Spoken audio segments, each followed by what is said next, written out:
CALIVEGANs, and welcome into another episode of the CALIVEGAN podcast, the one and only calisthenics podcast dedicated to vegan men who want to build muscle. This weekend I have my calisthenics endurance competition, or wasn't mine, I've been participating to one, and today I can finally go back to my kind of normal training when I focus more on strength and calisthenics skills. You know, I really don't like the endurance training. That specific kind of training for the endurance competition is kind of repetitive, and also I noticed just before starting the live that I've lost some strength by focusing on that style of training. And this shows how strength is king, because thanks to the strength I have developed over the years, I was able to do the endurance competitions, but probably by only focusing on endurance and doing high reps and pull-ups and push-ups, you would not get to the strength level necessary in order to be able to do a calisthenics endurance competition when you do all of these reps with short rest and high intensity, because you also have exercises like the muscle up. All right, if you're watching on YouTube, make sure you like, subscribe, comment, come on Instagram if you want to participate live. For the ones that are joining in live, drop some questions. Let's make these interactive. I want these content and style of content to be based on your questions mainly. And today I might talk a little bit about my experience in the calisthenics endurance competitions and what am I going to do to get back into my normal training. So drop the questions and I'm going to go for my first set.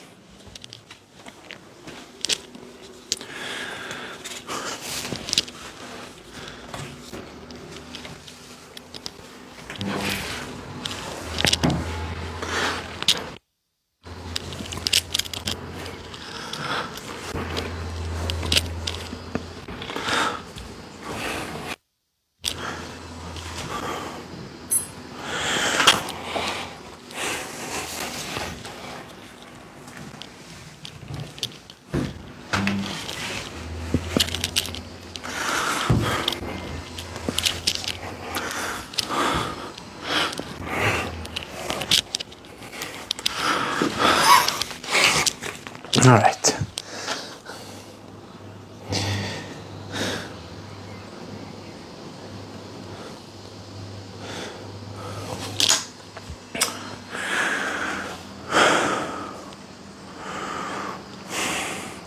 So the competition went well. The repetition went well. So it was 5 muscle ups. And then that you could do releasing the bar if you needed to rest. I managed to do the 5 muscle up in a row, and then there was a complex in which you couldn't release the bar. There was 10 pull-ups, 10 isometric hold at the top, and then 5 pull-ups. After that was 15 parallel dips. I managed both the pull-ups and the dips. Then there was 20 seconds isometric body weight squat at the bottom, 20 body weight squat, 20 hold at the top, 20 seconds hold at the bottom, then 20 lunges, 30 push-ups, which I was surprised I did them all in one set. In the previous competitions I wasn't able to. Then 5 muscle ups, which there was no way I was going to be able to do those. Like the guys that are actually able to do these muscle ups, they usually can do at least 15 muscle ups in a row, which is a lot. I don't think I can do 10 strict muscle ups in a row. I never tried my max. I should. Be fun to know. And After that is 15 straight bar dips and 10 pull-ups with dead stop. Okay, so making sure that you are hanging at the bottom part. And I'm going to answer the questions for the ones that are coming live. Please ask questions. And yeah, so my mission was to finish it within the time limit, which was 7 minutes, and I did. So I'm satisfied. And you know, guys, competing is one of the reasons why actually for the last 2 months and 1 week I've been sober. Okay, so this shows the importance of having a goal towards a goal to move towards to, right? It's all positive. When you don't have a direction in life, you can easily get lost. So you see, you know, you guys, I have my struggles with addiction, and thanks to the fact that I was going to compete, I stayed sober. So even though it's not proper sobriety, is more like abstinence, and I'm kind of forced myself to, is still good. All right, so next set.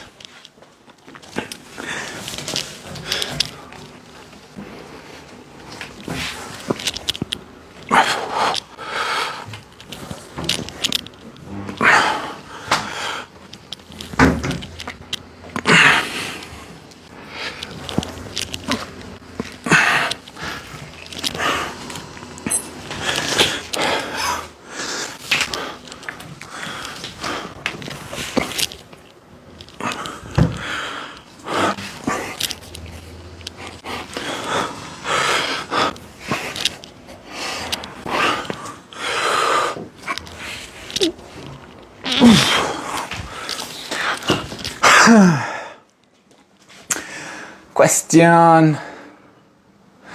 So my upper chest is lacking.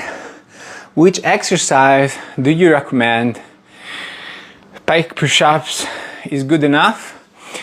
So here's the thing, like, calisthenics is not bodybuilding. Okay, so calisthenics will build you a great physique, but approaching calisthenics as you would do with the same mindset of bodybuilding, it loses his goal. You know, calisthenics is about developing strength using your own body weight, not much about building muscle, even though, you know, strength progression will have as a consequence to build muscle. So like, I would say my upper chest is perhaps underdeveloped too. Here, right? Perhaps is underdeveloped too. That's because you don't have a way in calisthenics to develop strength in that inclined position that you perhaps do on a declined bench press, and actually squeezing more the upper chest. So the best exercise, if you just want to focus on your upper chest, then it's going to be inclined bench press.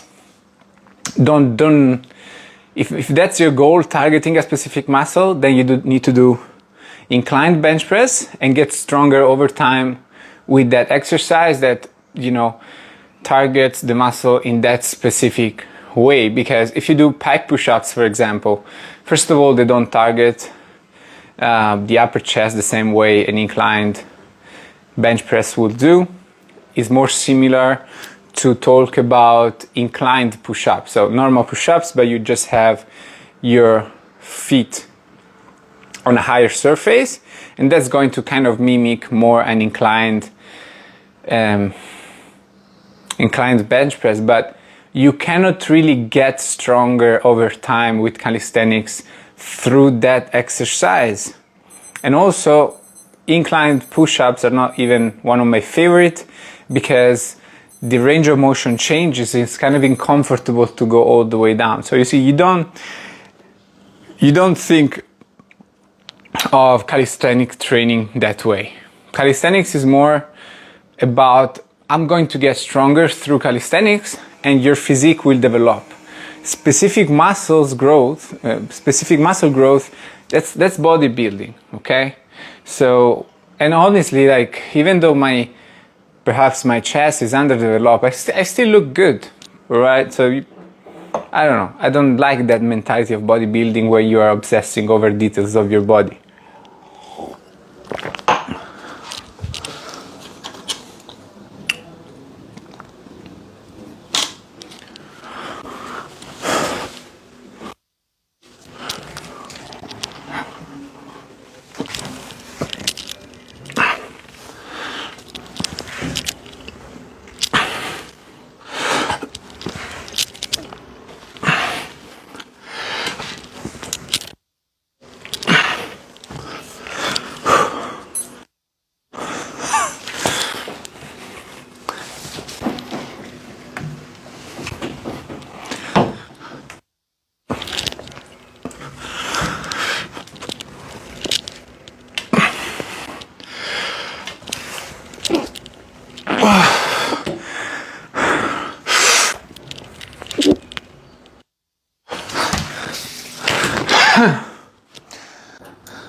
And then there was guys, if you're joining in, drop some questions. I love to keep these kind of content interactive.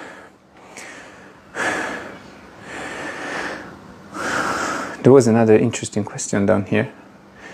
Did I lose it? Maybe it was before the last one. Oh yeah, so is there a reason why you pause in your repetitions just like you've seen now? I'm doing one full rep and as I go down I stop. So you can play with the tempo to make an exercise more difficult and make progress over time. This is one way. You know, often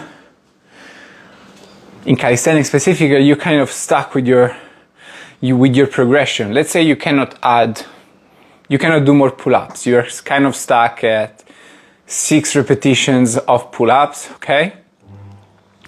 What you can do to progress the next time you go and do your pull-ups, you can add a pose at the top perhaps. Just start doing pull-ups, posing at the top, right? And you can progress that over the weeks, okay? And you will see that will help you then to add 1 repetitions of like regular pull-ups. So playing with the tempo is another way of progressing, okay? However, be careful because playing with the tempo, it builds up more fatigue than a normal repetition. So usually it can be helpful to progress, but at the same time can also get you to plateau in your progress. Okay, for example, when I try to implement very slow negative with the pull-ups. So I was doing pull-ups with a very slow negative 4 seconds, and my pull-ups, you know, that exercise didn't progress at all. Like I was stuck at 8 pull-ups forever. Okay, so keep that in mind, that playing with the tempo does build up fatigue. And specifically for this exercise that I'm doing as of right now, the reason why I add a stop at 90 degree for the 1-arm pull-up is because I'm doing it with the band. And because I'm doing it with the band, the assistance changes from the bottom to the top. So at the bottom, there is more assistance, and there is less and less as I go up. So by adding that little stop, I'm kind of increasing the intensity at the point where actually it's easier. The movement it's easier, right? So down here is more difficult than here. So it's just a way to make sure that I'm not just overusing the band to assist, but I'm also controlling the movement, so I'm more likely to develop strength more efficiently. For the ones that are live, drop some questions.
Something cool that I have learned during this calisthenics competition is that you can really express yourself with calisthenics like I don't know, maybe in a dance competition, and I think it's very unique in calisthenics. Obviously not much in what I've done, like the endurance, where you have to do only reps. But calisthenics freestyle, for example, you know, the guys were just expressing themselves, doing what they could do based on their own level, without you know, being forced to be on standards that are very high, like they do, for example, in gymnastics, right? In gymnastics, they have very high standards, and everything needs to be perfect. And it's not like in calisthenics they don't judge better techniques. They definitely do, but they allow for more expression, and they also count those things in the competition. Obviously, the higher you go in experience, the less expression you can have. You need to do the things properly in order to win the competition and get points. And you know, some people often they want to get to these advanced calisthenics move, the planche, the front lever, the one arm pull up, whatever it is. And I was having this conversation with this guy at the competition, and he was doing freestyle. He was actually pretty heavy guy for freestyle and doing calisthenics skills. I think maybe he was weighing 75 kilograms, something like that. Not very muscular legs. But you know, we were talking about the different categories of calisthenics competition: endurance versus weighted versus freestyle, statics and dynamics. And you know, he agreed to the fact that calisthenics skills is a lot about genetics. You know, of course you can get stronger, you know, over time and achieve things that you would have never be able to think that you would have achieved. But at the same time, you need to understand that these guys that you watch online, that like they do planche and they go boom, boom, and they do, I don't know, 10 push-ups in a planche position. you gotta realize that these people, when they started planche training, they probably just had planche. So they were just trying the planche and they were perhaps able to open the legs, which is crazy. Like, I have never, when I started my planche journey, you know, like opening the legs was not even feasible. In the exact moment where I was trying to open up, I would fall down. I would fall down directly. And to this day, I've progressed. I've been able to hold a straddle planche, but if I have to think of myself doing 10 planche push-ups in a row, that's probably never going to happen. So focus on yourself and your own progress and stop comparing too much to what other people do, because perhaps they have a gift that you don't have. But you have other gifts. Actually, they probably have a gift. They, you know, do not say never, but you need to be realistic with your goal. So here is a clear example that's not going to happen, but you know, I need to train first.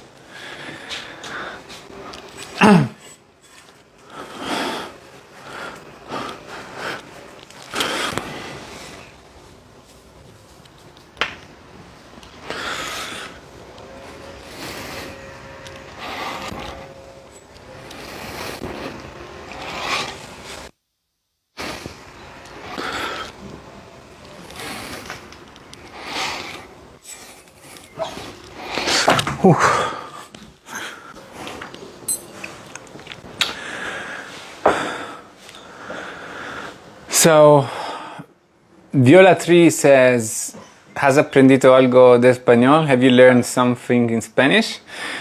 I speak fluent Spanish. Why the question? Anyway. So yeah, Marshall was saying, do not say never, but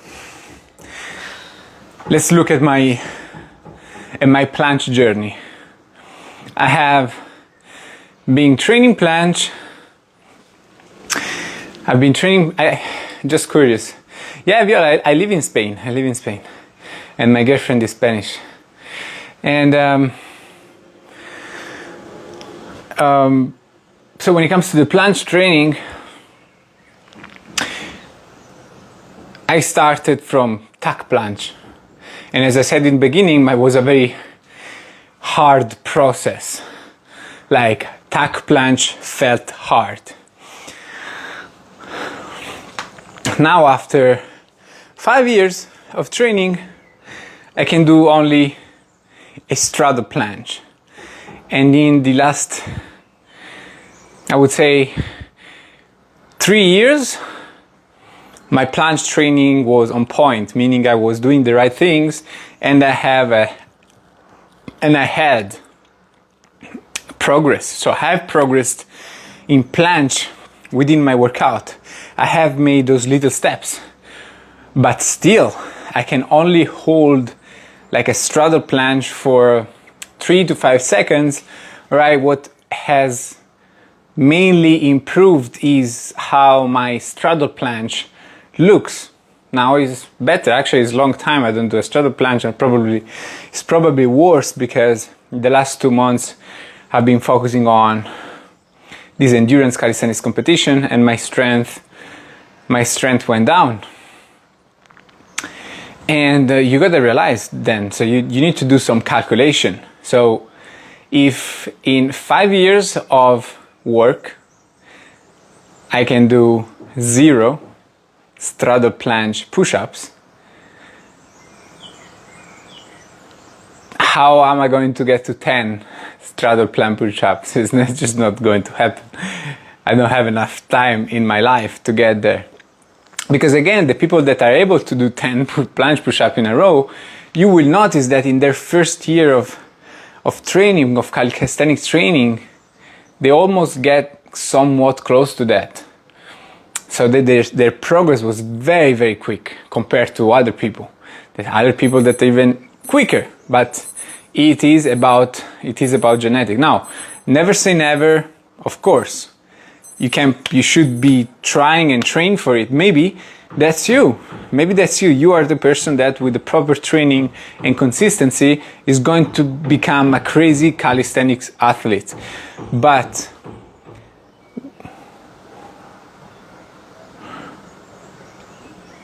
you need to look at how you progress and be realistic with your expectation. Marshall said, still, you don't have time is not the same as never going to happen. No, for me, it's actually never going to happen if you do a calculation. You know, yeah, it's just the same.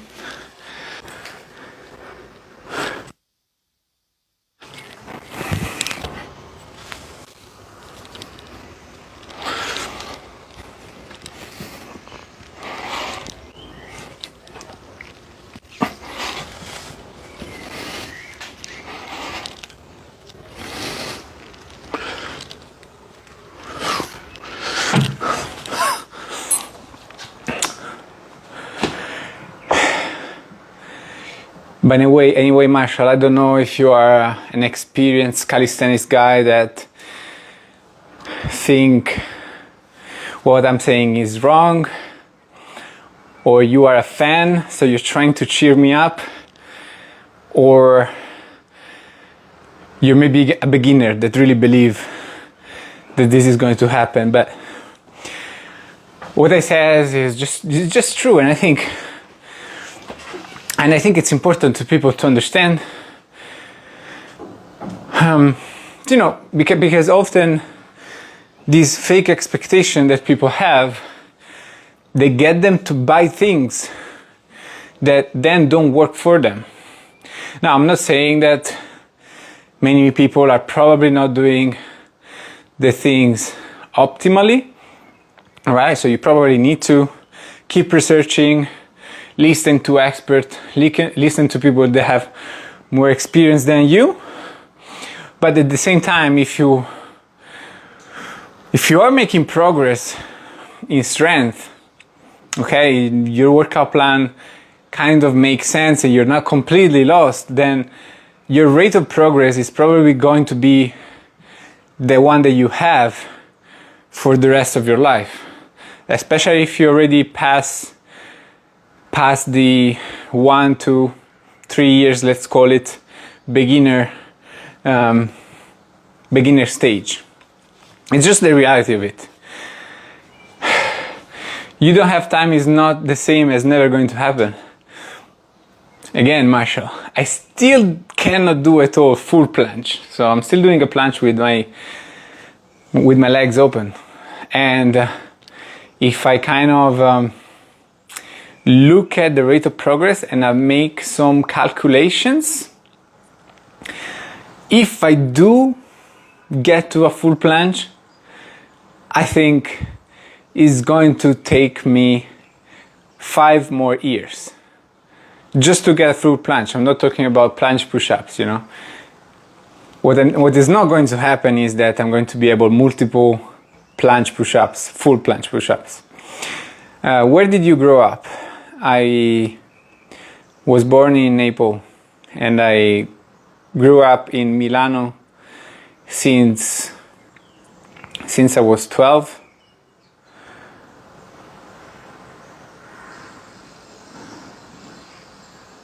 I've been with calisthenics for 3 years now.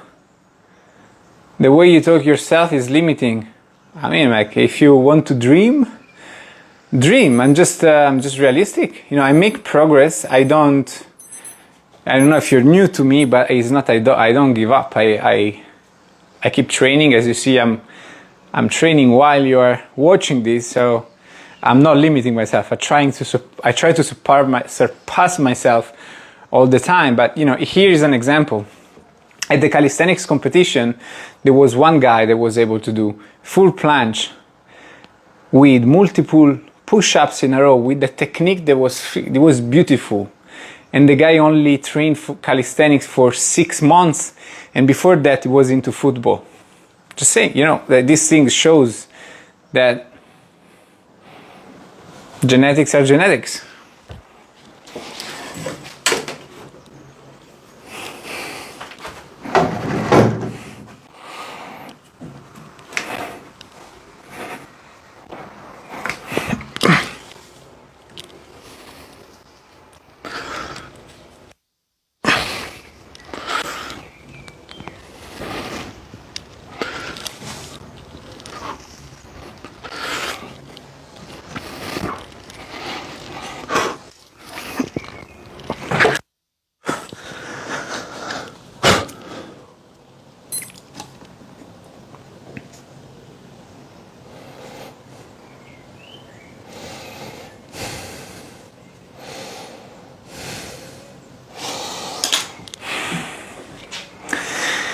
So I've been with calisthenics 3 years, yeah.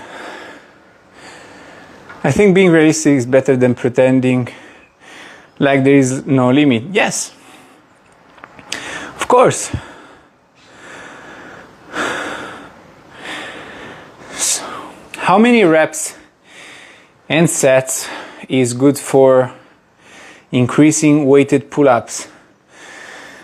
Currently, I do 25 kilograms per 7 reps till failure. Good question.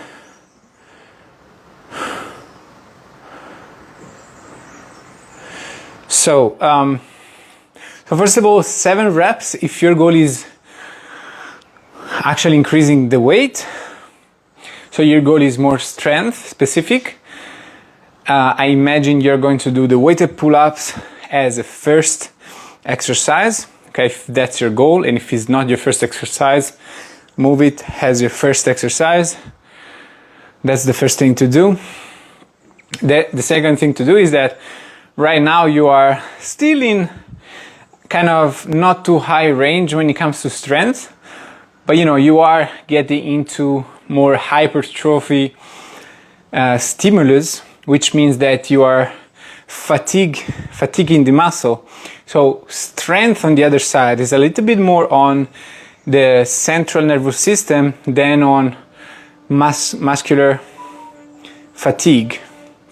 Okay, meaning that it's more of the ability of your body to fire those muscle fibers in an efficient way to exert that power that allows you to lift in heavier. Okay, so 7 reps I would say is too high. I mean, it could be, no, it's definitely too high. Like, if your goal is increasing the weight specifically, you should be 3 to 5 reps. I think that doesn't necessarily make sense to stay below 3 repetitions, because intensity increases, weights increases, higher risk of injuries. You cannot do a lot of volume as well, and you need to work at a very high intensity. That's going to probably affect the rest of your workout. So I would stay at 3 repetitions, okay, and I would do 3 to 5. So your goal is kind of over the weeks getting to 5 repetitions before you try and increase the amount of weight and reducing the amount of reps to 3 repetitions again.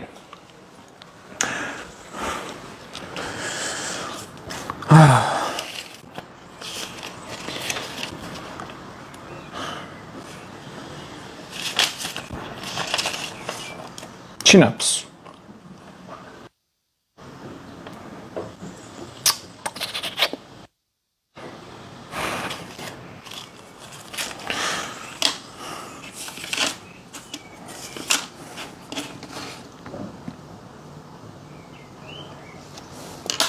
So it's my first week back to normal workout, so I'm kind of finding my sweet spot again when it comes to intensity and volume.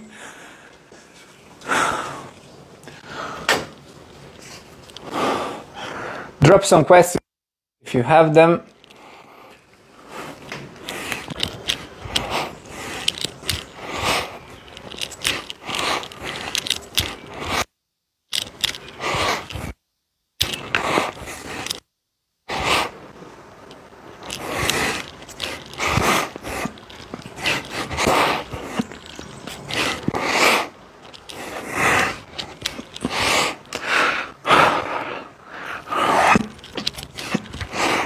All right, 12. We are happy for this week.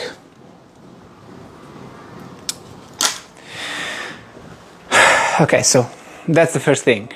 So we said weighted pull-ups as your first exercise, and do not get up to 7 repetitions because it's not necessary. You're actually slowing down your strength progression. So drop it to 3 to 5 repetitions using that range as a way of progressing over time from 3 to 5 reps. When it comes to sets, you do the same. You do a minimum of 3, maximum of 5, because you could try 6 if you're still doing 3 repetitions. But if you do 4 and 5, it becomes a bit too much volume, and it doesn't make sense anymore. You're going to struggle. So 3 to 5 reps, 3 to 5 sets, progress over time.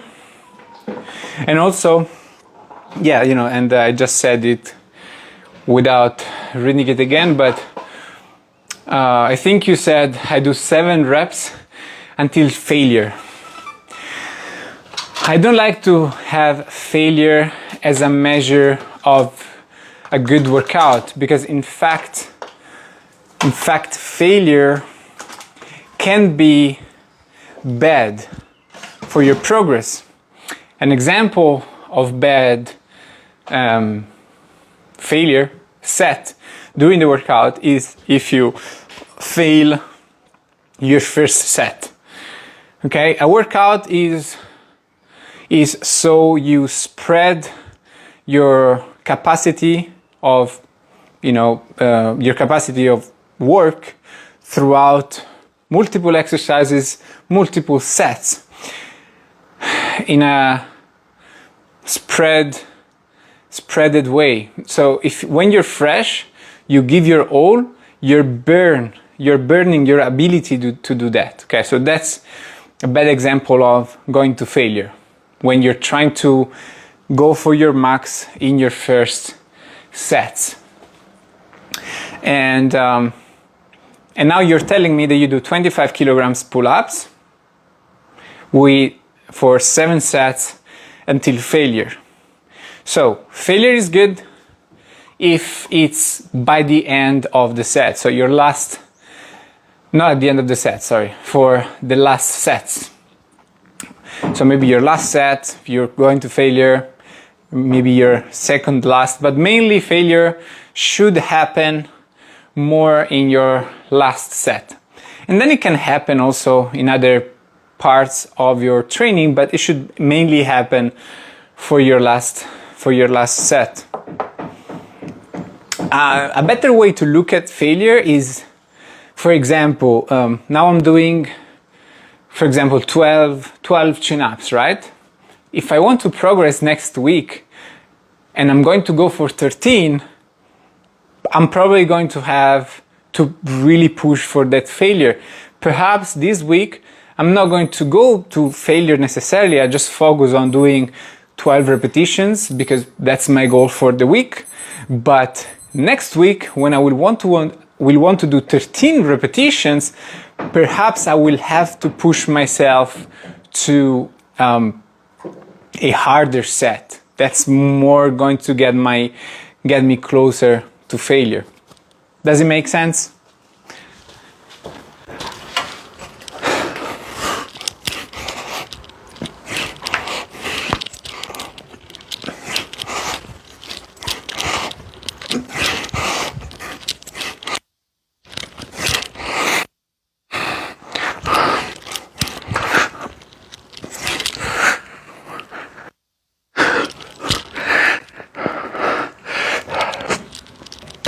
Oh.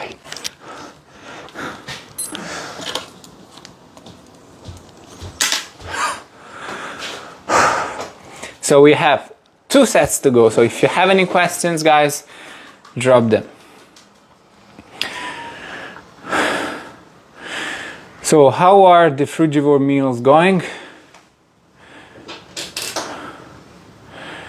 I'll answer that if I don't have any other more questions about training.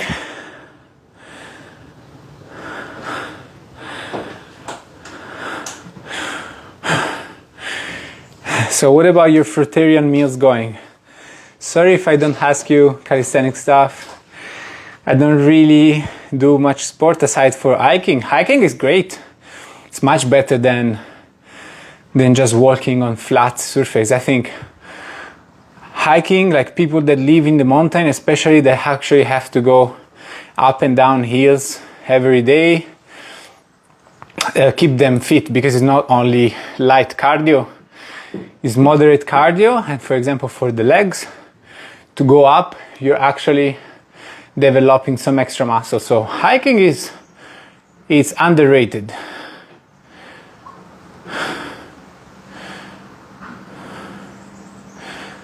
I'll answer the fruit thing. So, how is my fruit meals going?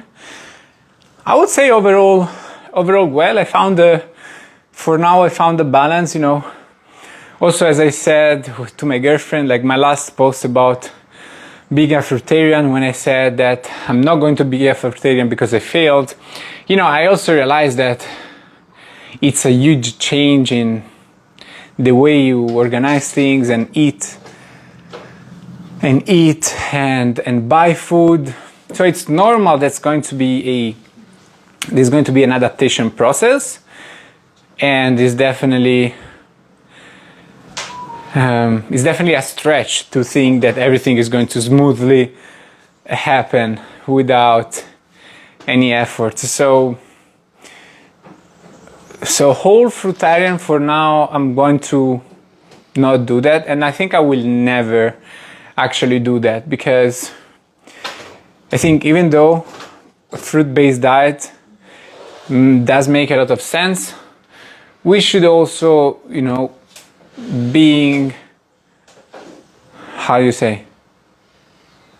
have some common sense and you know, listen to the rest. So I think mostly fruit diet, it's great, high in carbs, it gives you energies. I actually feel less anxious as well, since I'm eating high fruit. These, you know, probably all this fructose and glucose and sugar that it's in fruit, it helps me with the dopamine levels in the brain, and I'm actually struggling less with anxiety. And but what I'm doing right now is normal kind of, let's call it fruit porridge in the morning. Then I will have a cooked meal, because I think only fruit, it's not that straightforward to actually get enough protein. So I think some grains and some legumes it's good to have, and I will have them in my lunch. It's a cooked meal with vegetables. Another reason why I'm not going like raw fruitarian is because I really don't like vegetables raw. Like fruit, I can do fruit every day, no problem, but I don't know, raw spinach or raw eggplant or whatever other vegetables, I'm not really into it. So I prefer to include cooked vegetables. And I need to go for my set.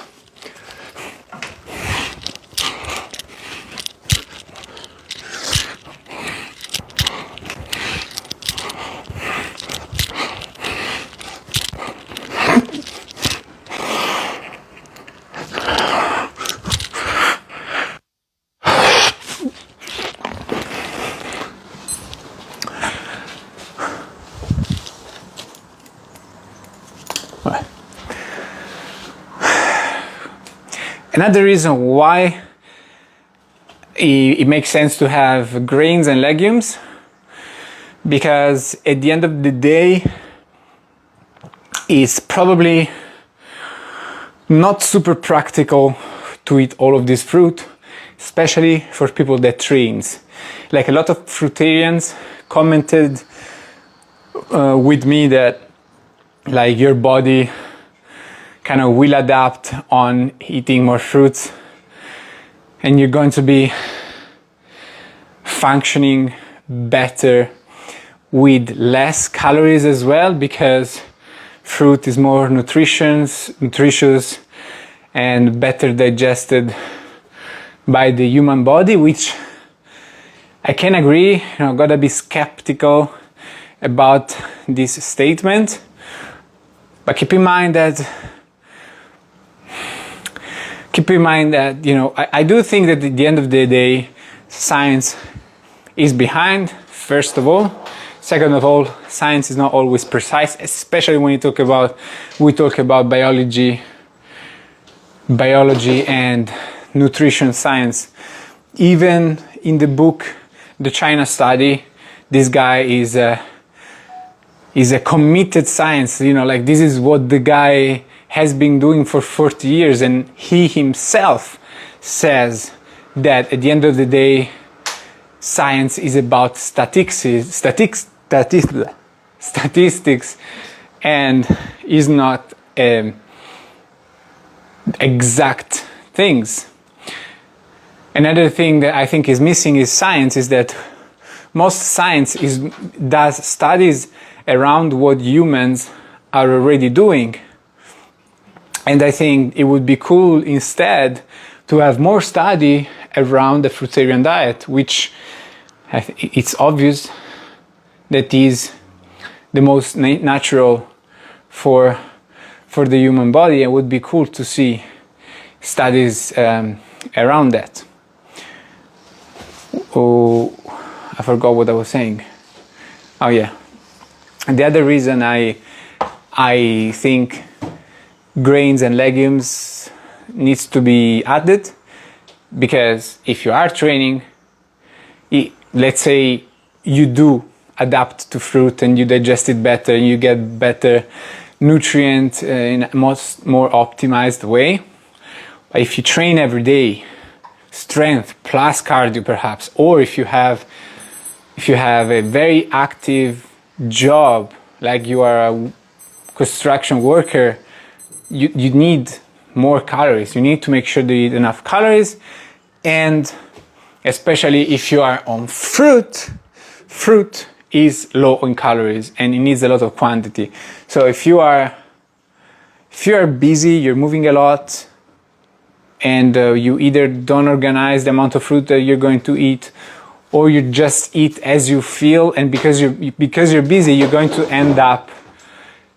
probably end up not eating enough calories. And grains and legumes really help increase the amount of calories that you're eating without increasing the fat as much. Last set.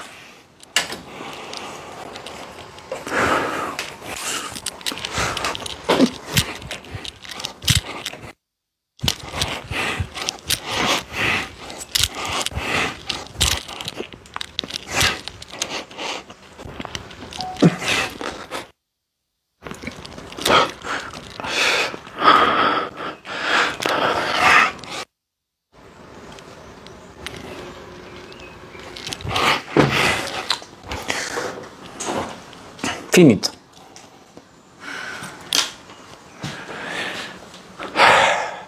Okay, let me finish this. Fruit-based diet. Legumes, grains, I talked about it. Something that also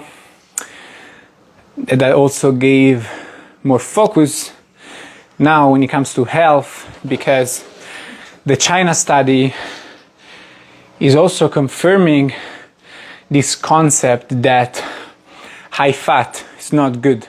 We need to limit the amount of fat to 10%. Whether it's good fat, bad fat, it doesn't matter. Limit fat intake to 10%. And some people would ask, oh, but don't we need fat? Yes, we need fat. That's why I'm telling you to keep it to 10%. So you just have the necessary fat and not extra fat, because extra fat is not good. It builds up in the liver, in the blood, and that's why, for example, you have diabetes. It's not sugar itself, it's because you have fatty organs. So that's one thing. And grains and legumes, they're not as high in fat as nuts, for example. And And that's it. That the rest is fruit. So I will have in the morning extra snack with fruit, maybe 2 or 3 pieces of fruit, and in the evening I will have a fully fruit dinner with well, I don't know, it's like 6 bananas, half a watermelon. I'll throw in some greens as well, and that's it.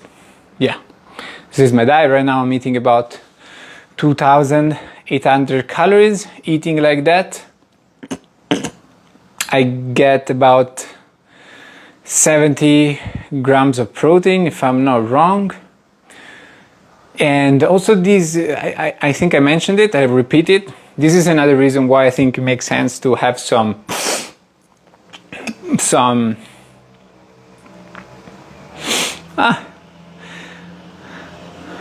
rice. Fuck. I need to sneeze. Some rice and legumes, because they help just make sure, because you know, only fruit and vegetables,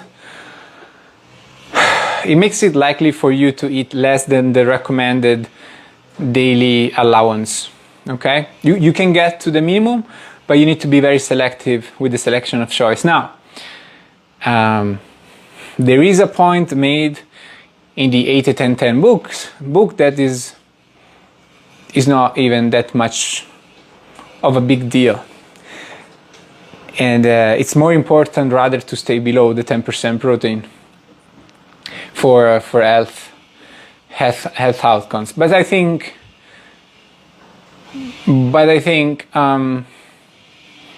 we cannot go like all the way there, and I think it's important to get that minimum of 0.8 grams of protein per kilogram of body weight. And if you have rice and legumes in one meal and the rest is going to be fruit, absolutely no problem getting that minimum amount of protein.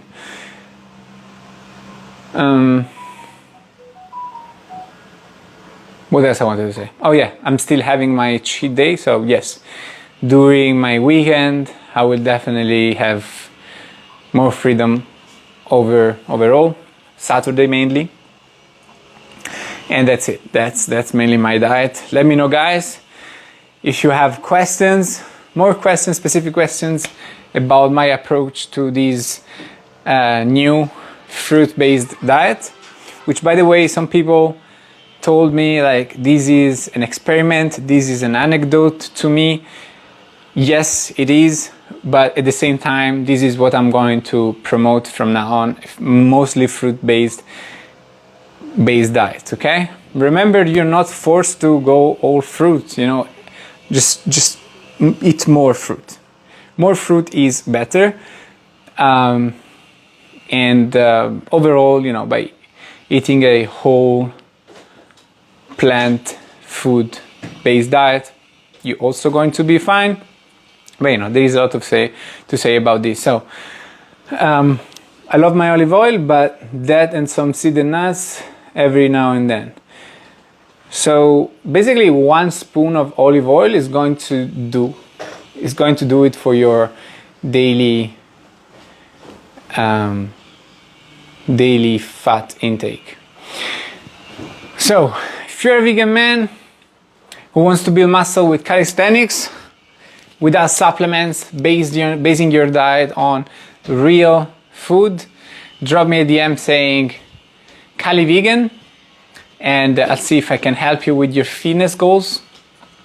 And if you're watching on YouTube, like, subscribe, and leave a comment. Let me know if this was interesting. What was the part that you liked the most? Do you have any extra questions about what you have heard? Do the same on Instagram. Like, comment. Let me know